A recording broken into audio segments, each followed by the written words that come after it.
Uh, I'm sorry, I didn't know. I don't know what happened.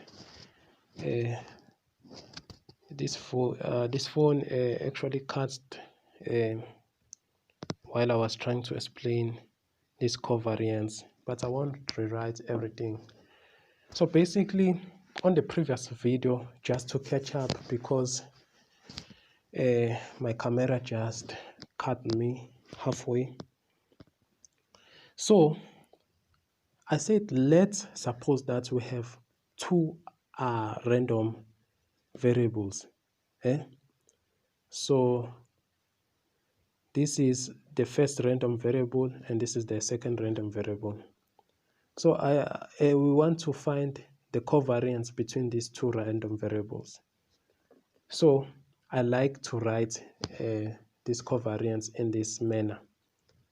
But someone can say the covariance between that random variable x1 and x2. So the covariance between x1 and x2, which I wrote in this manner. And then I said, by definition, the covariance between x1 and x2 can be written using this definition. It's a standard definition that I've been using thus far. So the covariance between x1 and x2 random variables is equals to, that's the rate of return on R1 minus mu1. Instead of having a square, I introduced the rate of return for R2 minus mu of 2. This is a standard definition. Remember that when you are having two assets, you must use covariance. But when you have one asset, which was called X, with a return of, or the rate of return of R of X, you were using the variance of X. So you must be careful to be able to distinguish between variance and covariance. It can be confusing at times, because you can see, even if you are studying a two-fund theorem whereby you are having two portfolios, you need to use the covariance. But for these purposes, we are only going to deal with the variance on our portfolio, because we'll be dealing with one portfolio, the analysis on one portfolio. That's where we'll be doing the Markowitz minimization of that Markowitz problem. Well, you can approach it using that maximization. But let's avoid confusion. Let's just write things on the paper, because when I'm talking, it can be confusing and scary. You can think that I'm talking about advanced things, whereas I'm actually talking of basic things here. Once you watch this video and you get your pen and paper and write some of the stuff, you'll see that this guy is making sense. Actually, these things are basics. They are fundamentals in portfolio theory. You need them to understand advanced things in portfolio theory. But let us continue. Okay, so I was deriving the covariance for between our two assets of x1 and x2. Those are random variables. I decided to do with this r1, r2 instead of x1 and x2. But I told you that whichever you can use, doesn't matter, anyone that you're comfortable with. And then we use the proper definition of saying that the covariance between this random variable of x1 and x2 must be equal to the expectation of r rate of return 1 and rate of return 2 minus, multiplied with rate of return 2 minus mu of 2. That should be simple. And then I tried to multiply through within my brackets, and then I got something like this. You can pause and try to spread your brackets, and I got something like this. And then now I'm going to apply linearity. Rate of return 1 is not known. But I told you, when rate of return of R1 is random, that is equals to the mean. Remember, let me remind you a bit. X random, I think I'm doing this the 5th time, but it's okay.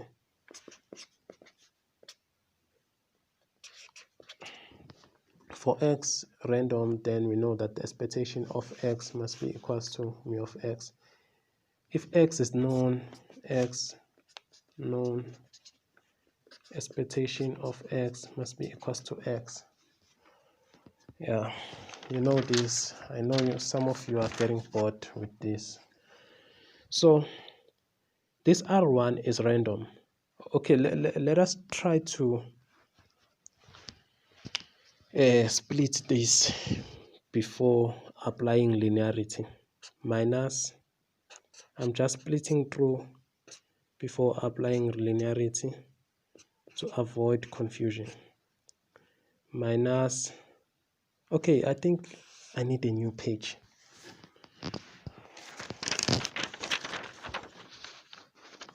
I'm just rewriting everything, but now grouping. This is the expectation of this part minus the expectation of this part minus the expectation of this part plus the expectation of this part. Okay. If it was possible, I was going to write with my pen. This thing doesn't smell nice. There's too many chemicals in this permanent marker. Okay, R1, R2. I'm not doing anything fancy. I'm just rewriting expectation of R1 mu of 2, expectation of this R2 mu of 1 is plus the expectation of mu1 mu2. Now hash apply linearity. I won't be going back to the linearity. You must just rewind the video to see if you want to understand the linearity. These ones are random, so they come as they are. R1, R2. So mu2 is known. We can filter mu2 out here. Mu2. The expectation of a random variable, this is like multiplying with the expectation of the random variable. But let me write it because the purpose of this video is for you to understand. Now if I skip steps, it would create problems. Now here I can filter out the mu1 because it's known. Remember that alpha beta that we dealt with were known, so we were able to filter out the alpha and beta, and then we were left with those x and y random variable on our initial videos. But let us try and continue. These ones are known, mu1 multiplying with mu2, so we just write mu1 multiplied with mu2.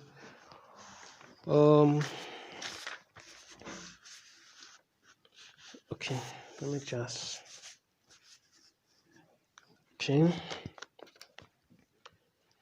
this one will come as it is. 2. Expectation of a random variable x. If x is random, then x is equals to mu of x. I won't be doing that again. You guys, I did it a 5th time on this video.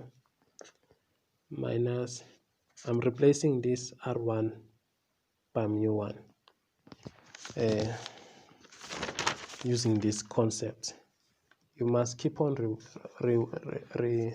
rewinding this video if you don't understand some of the things. Okay, so we bring back that mu1 as it is. Expectation of r of 2, because r of 2 is random, we write this as mu of 2 plus mu1 mu2. Something is interesting here. Look here. This is like mu1 multiplied with mu2 minus mu1 multiplied by mu2.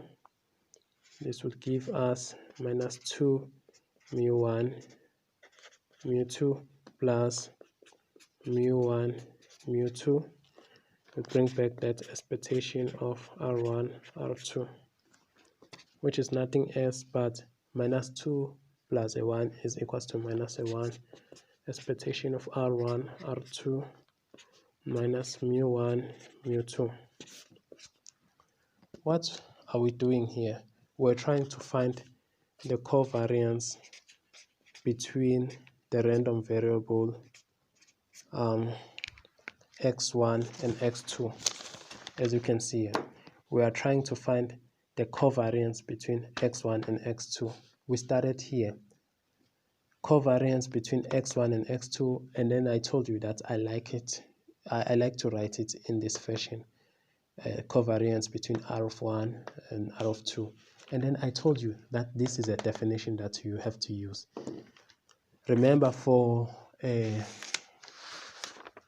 variance, the definition of variance of a random variable x was equals to expectation of r of x minus mu of x all squared, those brackets, and then you can spread brackets, you can multiply through.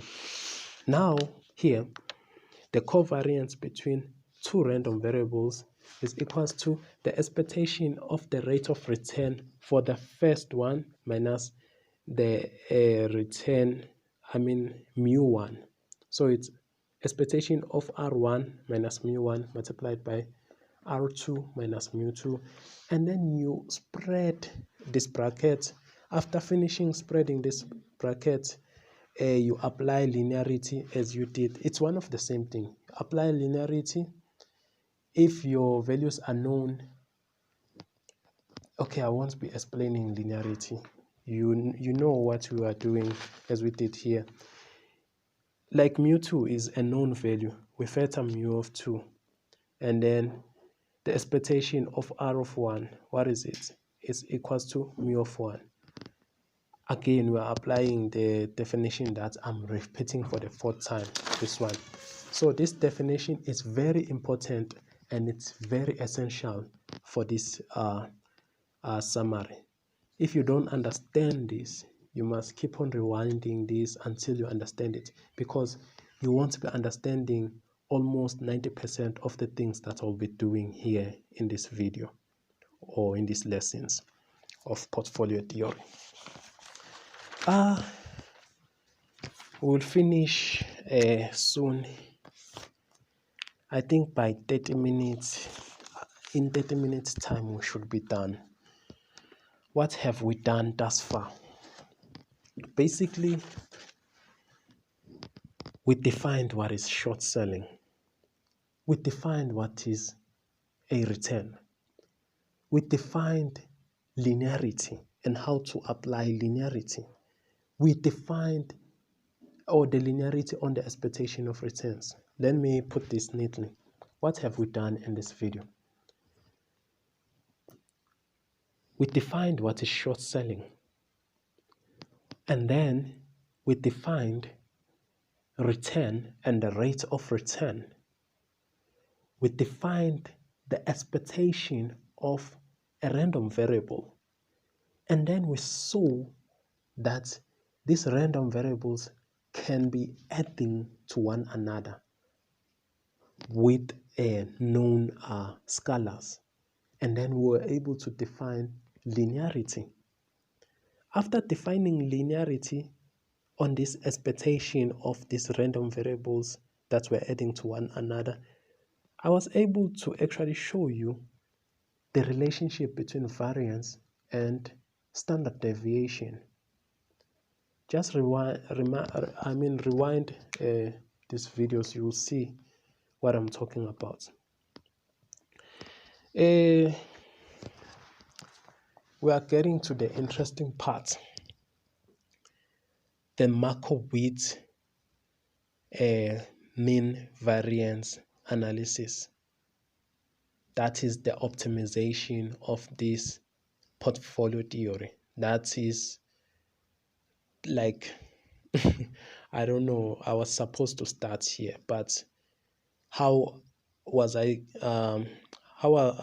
going to start here if you guys didn't understand the things that we did thus far?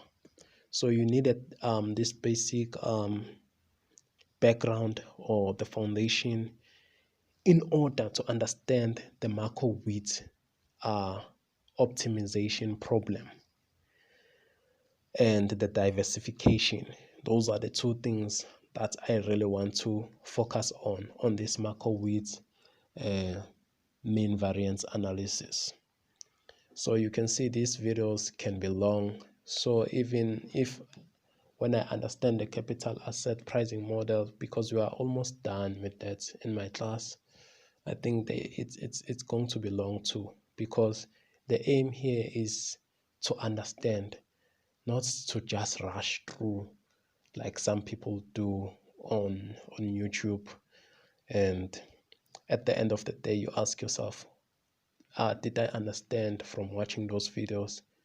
You didn't understand anything. So the aim of this video is to make sure that you understand and acquire as much of the wisdom from this portfolio theory part.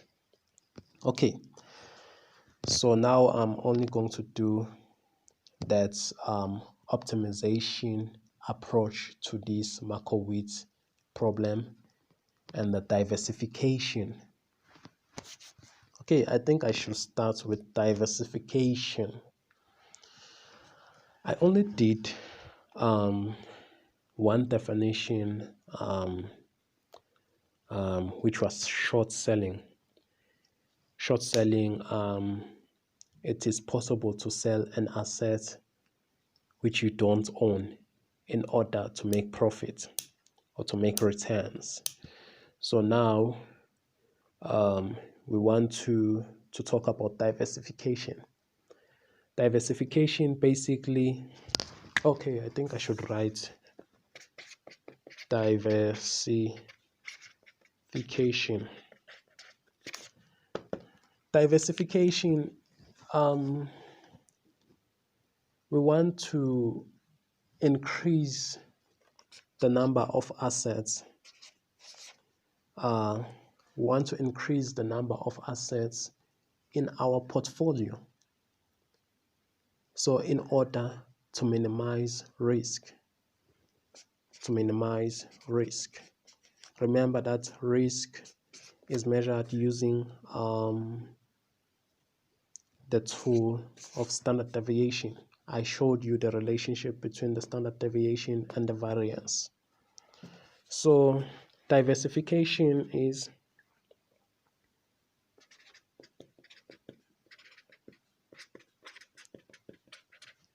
minimization of risk in our portfolio.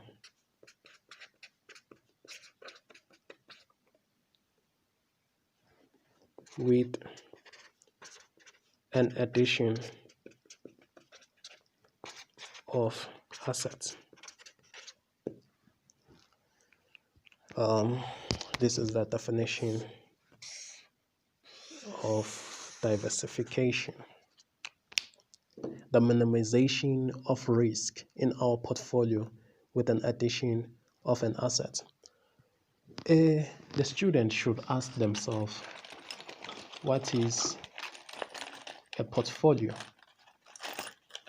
Okay, I don't have my other markers here. A portfolio is a group of assets which we are going to invest on, or because it's also possible not to invest on these assets, some of these assets. But basically, a portfolio it is a collection or a group of assets. So when we are talking about the diversification, this one, diversification is the minimization of the risk in a portfolio with addition of assets. Okay, that is boring for some people. They wanna see some maths coming through. So remember, we're talking about diversification.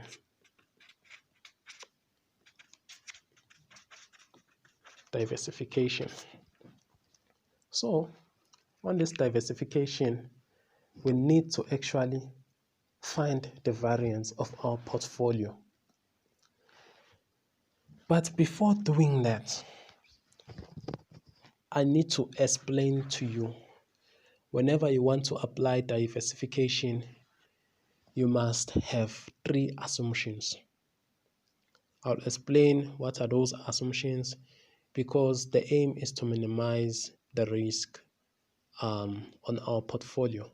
We want to minimize the variance on our portfolio. Let me just first start by finding the variance of our portfolio, and then we are going to minimize, we are going to talk about these assumptions. Which one? No. Let me do it the other way around. Let's start with the assumption. Suppose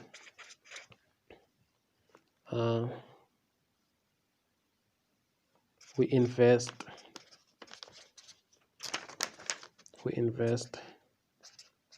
equally on all our assets. This is the first assumption. Suppose we invest equally on all our assets. That is, Wi must be equals to 1 over n for every I between 1 and n.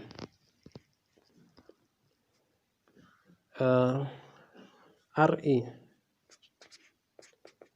this is like recall. The summation of these weights from 1 to n must be equals to 1 because of this. So it's like this summation from 1 to n, which can be represented as weight 1 plus weight 2 plus plus weight n must be equals to 1. So if we are investing equally, we are actually saying that all of these weights must have weight of 1 over n plus 1 over n plus plus 1 over n. So there is n of this. There is n of this. So this is eventually equals to 1. So the first assumption is to assume that we invest equally on all of our assets. I did this just to explain what do we mean by the first assumption. So the second assumption is that variance of R1 must be equals to var of R2 var of Rn, which is all equals to sigma square. They have an equal variance, but these variances must be all equals to sigma square. That is the second assumption. The first assumption, we assume that we invest equally on all our assets. The second assumption is that their variance, the variance of weight 1, the variance of weight 2, or the variance of asset 1, the variance of asset 2 is equals to the variance of asset 3 equals to the variance of asset n, which are all equals to that, sigma square. The final assumption is that the expectation of asset 1 must be equals to the expectation of asset 2 must be equals to expectation asset 3, which is equals to expectation of asset 4 until you reach the expectation of the end asset. Their expectation must be equals to mu. Those are the three assumptions. This is the first assumption for diversification. In order to apply diversification, you must suppose, or you must make three assumptions. The first assumption is that we invest equally on all our assets. And then the second assumption is that all of their variances, variance of assets 1, variance of assets 2, to the variance of the end assets must be equals to sigma square. And then the third assumption is that the expectation of asset 1, the expectation of asset 2 must all be equals to mu of n. Okay, let's talk about the variance of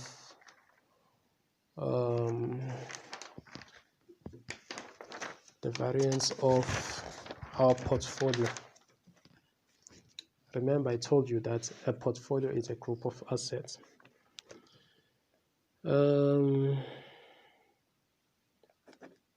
So variance of our portfolio is equals to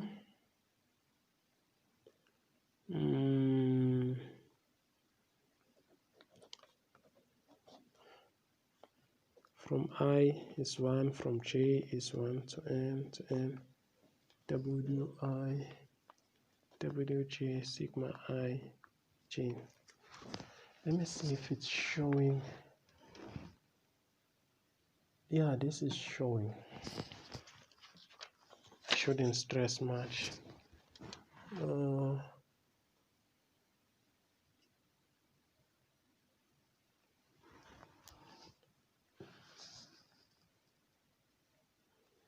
Yeah, this is showing.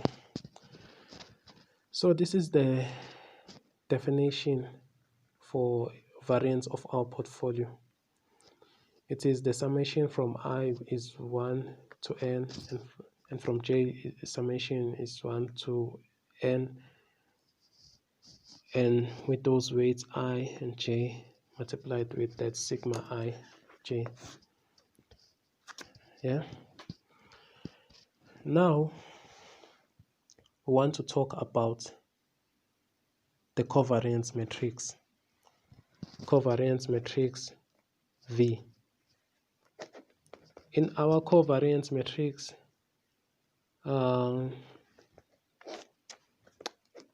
we have sigma 1, 1. It's a collection of covariant covariances. Yeah, I can say that. It's a collection of covariances between two assets. These assets might be different from one another, or it could be the variance between an asset and itself. Like this one is the case that I'm talking about right now. Sigma 2, 2, sigma NN, sigma 1, 1, sigma 1, 2, sigma 1N, sigma 2, 1, sigma N1, sigma N2. I'm sure if you did some minimization problem on this portfolio theory, you would have came across something like this. But if you didn't come across something like this, it's okay. You'll understand what we are doing here, because we want to be able to understand diversification. This is the core part of what we are supposed to do in this video. This is my whole aim. What I've been doing thus far was all the build-up which is necessary for these parts, the diversification and the optimization of the macro-wheat problem. Because if you don't understand these things, you cannot be able to solve the two-fund theorem, be able to understand and solve problems on the capital asset pricing model. But let us continue. This is a covariance matrix, and you can see from this covariance matrix along our diagonal we have sigma 1, sigma 2, sigma 3, sigma 4 until sigma nn. Outside our diagonal line we have something like sigma 1, 2, sigma 3, 1, sigma 3, 4. You can see. So along our diagonal we have n variances along our diagonal line, n variances. And then outside, this is the portion and that portion. Okay, this is the diagonal line which is circled in blue, and outside our diagonal line, this one and this one, we have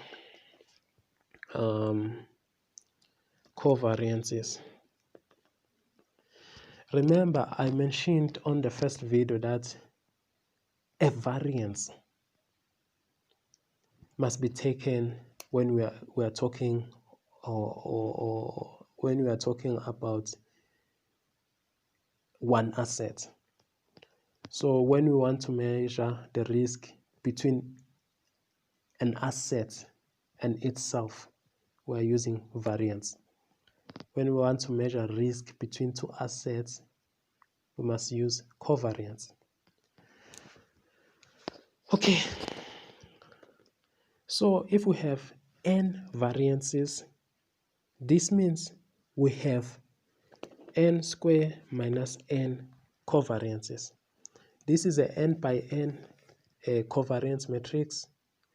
If we remove this diagonal line of variance matrices, then we can have a n square minus n covariances.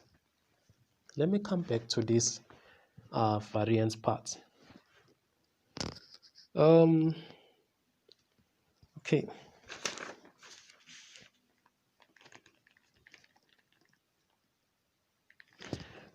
Remember something that it is something like this.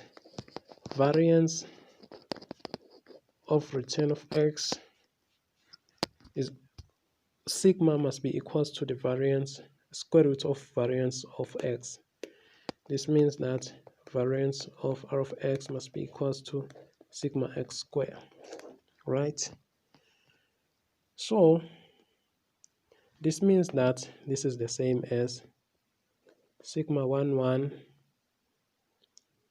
squared is the same as sigma 1 squared. Please, if you don't understand this, make some attempts. It's a task for you. I won't be doing this one. It's a task for you to try and understand why is the covariance between an asset, that asset and itself is equal to sigma 1 square. Okay, just to give you some hints. So sigma 1 square is the same as covariance of R of 1 maps R of 1, which is nothing else but expectation of, okay, now this is bit off our screen, it's nothing else but the expectation of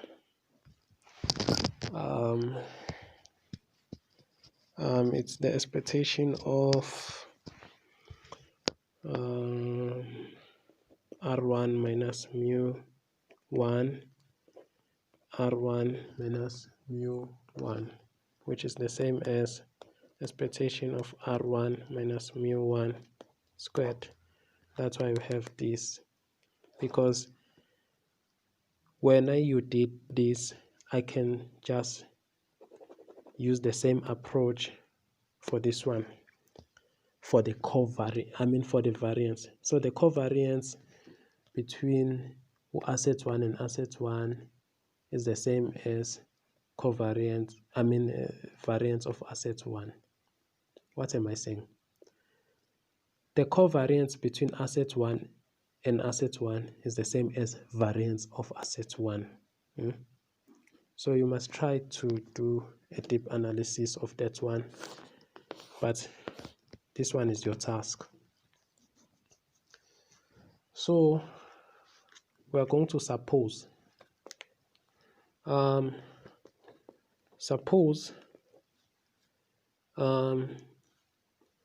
variance between asset I, j must be equals to sigma square over 52. So the variance between asset I and j is equals to sigma square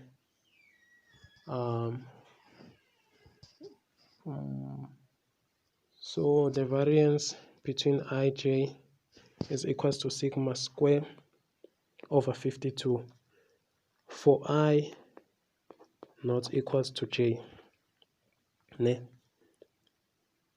So it won't apply for the assets that are on the diagonal line. It will only apply for assets that are outside the diagonal line. So this will apply to the covariances and not to the variance. Okay, let's try to wrap up the part on diversification. So now, this is the variance of our return on the portfolio. This is the definition.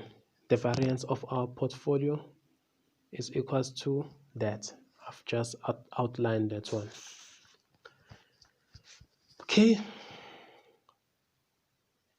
So remember that from our assumptions, the first assumption for diversification is that we invest equally on our wealth. So whenever we see W or our weight, that will be 1 over n, 1 over n. So variance for the return of the portfolio must be equals to, we bring back that summation from 1, j is 1 to n, 1 over n, replace that W of j by 1 over n, sigma I j.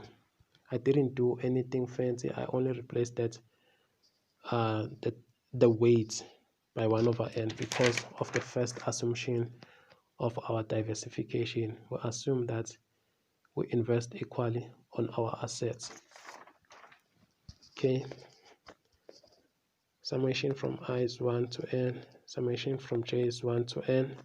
This is 1 over n squared, sigma I j. Okay, I didn't do anything fancy.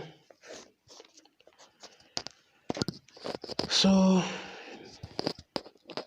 we are here. Now the variance of the return of the variance of our portfolio, let's try to factor out that one. 1 over n squared. Summation from I is 1 to n. Summation from j is 1 to n. For sigma I for I equals to j plus, we bring this again 1 over n squared, summation I is 1 to n, j is 1 to n, when I is not equals to j, right students? Sigma I j. Okay, I did this intentionally. I didn't write the j here. It should be sigma ij. So I is equals to j, so I replace that j with an I. So remember from our diagonal matrix, this diagonal matrix, we have n variances of this type, to which I is equals to j. Sigma I, sigma 1, 1. 1 is equals to 1. I is equals to j. Sigma 2, 2. I is equals to j. Sigma nn, I is equals to j. This is a case for variances. So we have n of these along our diagonal. So we're going to replace this. We bring this 1 over n squared as it is. We replace this with n because we have n of these ones multiplied by sigma square. Plus, because we are dealing with variances along our diagonal. This is the thing that I'm talking about, the variances along our diagonal line. If you don't understand why it's sigma square and why there it's only standard deviation, try to rewind my video to see, especially on the first one, I did the relationship between a relationship between standard deviation and variance. You'll understand why it's a sigma square and then why we're multiplying with a sigma square here. Okay, this is for when I is equals to j along our diagonal of the covariance matrix. Outside the diagonal, I explained to you that we're going to have n squared minus n of covariances. So we're going to replace this with n squared minus n multiplied by what we supposed here. Okay, to avoid the confusion, let me just write this 1 over n squared as it is. And then I said there are n squared minus n covariances outside the diagonal, n squared minus n of this. And then what is going to be our sigma ij in this case for the covariances? Because we can see sigma ij when I is equals to j is equals to sigma square, as we can see. But we assume that sigma ij is equals to sigma square over 52 whenever I is not equals to j. For the diagonal, it was much easier, but for the covariances outside the diagonal, we have to suppose that it's equals to sigma square over 52. Don't be confused when you are doing this analysis. Remember that we actually supposed this. It could be sigma square over 32, sigma square over 18. It depends. Yeah, so I just thumbs out this value, that sigma ij is equal to sigma square over 52 whenever I is not equals to j. That is for the case for covariances. So it's sigma square over 52. And then I'm trying to clean up this. Don't be intimidated. I can just stop here for this diversification and explain to you what I've been trying to do with this diversification. But I'll try to clean up and write neatly. Remember, this is the variance of our portfolio. This means that a variance for our portfolio, this n over n square is the same as sigma square over n, and then plus n square over n square, it's 1 minus n over n square, it's 1 over n sigma square over